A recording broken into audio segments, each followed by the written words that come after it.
Hello guys, నా స్టైల్లో vegetable biryani అయితే ప్రిపేర్ చేశాను.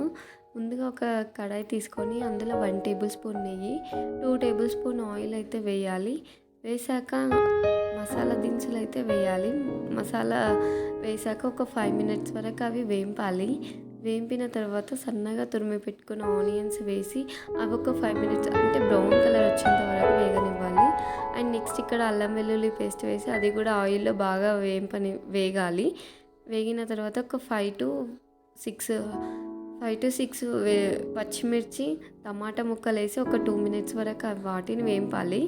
వేగనించాక అందులో 2 టేబుల్ స్పూన్ కారం, 2 టేబుల్ స్పూన్ కారం పొడి, 1 టేబుల్ స్పూన్ ధనియాల పొడి వేసి ఒక 5 మినిట్స్ వరకు వాటిని వేంపాలి. పైన ఆయిల్ తేలేంత వరకు వేంపుతూ ఉండాలి. నెక్స్ట్ ఇక్కడ 2 టేబుల్ స్పూన్ పెరుగు వేసి కూడా వేంపాలి, కొద్దిసేపు మిక్స్ చేయాలి. అండ్ ఇక్కడ వెజిటేబుల్స్ అన్నీ వేసి ఒక 5 to 6 మినిట్స్ వరకు వేంపాక కొంచెం సాల్ట్ వేసి వాటిని మిక్స్ చేయాలి, కలపాలి.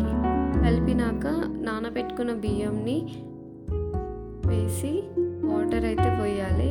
నేను ఫస్ట్ దాంట్లో వాటర్ పోసేటప్పుడు వీడియో తీయలేదు, సో సెకండ్ దానికి అయితే చూపిస్తున్నాను సెకండ్ టైం పోసినప్పుడు. అండ్ 4 to 5 విజిల్స్ అయ్యాక వెజిటేబుల్ రైస్ రెడీ. వాటి కోసం నేను చట్నీ కూడా ప్రిపేర్ చేశాను. అండ్ ఇక్కడ ఫస్ట్ మా కన్నయ్యనే టేస్ట్ చేశాను. చాలా స్పైసీగా ఉన్నా కూడా అలానే తింటూ